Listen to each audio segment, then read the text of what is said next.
অনুব্রতর গড়ে ফের ইডির হানা, বেসরকারি মেডিকেল কলেজে হানা। আপনাদের জানিয়ে রাখবো আরো একবার, সাত সকালেই অনুব্রত গড়ে ফের ইডির হানা, বেসরকারি মেডিকেল কলেজে হানা। অনুব্রতর গড়ে ইডির হানার খবর এই মুহূর্তে আমাদের কাছে এসে পৌঁছচ্ছে।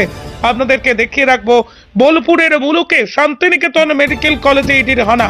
জানিয়ে রাখি আরো একবার, অনুব্রত গড়ে ফের ইডির হানা, বেসরকারি মেডিকেল কলেজে হানা।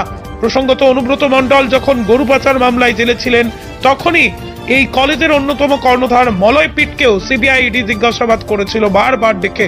যদিও কি কারণে কেন্দ্রীয় তদন্তকারী সংস্থা ইডি হানা দিয়েছে তা এখনো স্পষ্ট নয়।